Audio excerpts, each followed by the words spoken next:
Is Netflix ruining anime? What's going on, guys? If you like Netflix, subscribe to NerdView. But if Netflix also pisses you off, leave a comment venting your frustrations. So a couple of years back, Netflix started increasing their anime presence on the platform, adding a backlog of content that consisted of classics such as Attack on Titan, Sword Art Online, One Punch Man, and Full Metal Alchemist. They even went as far as to name a new genre of series called anime, obviously. Okay, great so far. Now a more mainstream audience has a level of exposure and convenience at their disposal that should they be willing to take the jump into the abyss and enjoy some awesome anime, they can do so. Great stuff. Now the community is expanding, it can be more accepted in Western culture, and not looked down upon with such negative connotations, especially because Netflix's curation avoids seriously sketchy, ecchi type content, which a progressive Western audience won't resonate with. So I was reasonably optimistic about this. I'd seen people I knew in real life ask about shows that had come up in their suggestions and if they should watch them. Everything looked fine and dandy.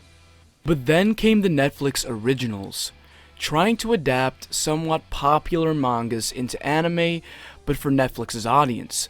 Now, I'm not against American studios emulating Japanese animation styles and adapting mangas or anything of the sorts. Most of us love Avatar: The Last Airbender, and rightfully so. But Netflix's anime originals all use what is the worst part of anime as their building blocks: horrible CGI characters. Using CGI for every character, as seen in certain scenes in Baki, and every single fight scene in the brand new Kengan Ashura, is a massive mistake. It's a misrepresentation of the art styles which incumbent anime viewers love and hold dearly. It's a lazy way to adapt mangas and visual novels, and it distorts and in some instances completely changes what the original creators intended for the series. CGI in anime needs to be reserved for large-scale villains that cannot be drawn easily, and only used when absolutely necessary. Even Japanese studios with decades of experience of blending drawn animation and CGI have a difficult time merging the two together. An example of this being Attack on Titan Season 3. The colossal titan kept changing style, he didn't fit the scenery, and his scaling to other characters kept changing, and was really inconsistent. The only studio that does CGI and animation blend seamlessly is Ufotable, as seen with the Fate series. So making your whole show based around CGI is not a good premise, especially when your animators are just entering the genre. But that's not the only issue. The next one is perhaps even more egregious. Live adaptations of manga or even anime that already exist.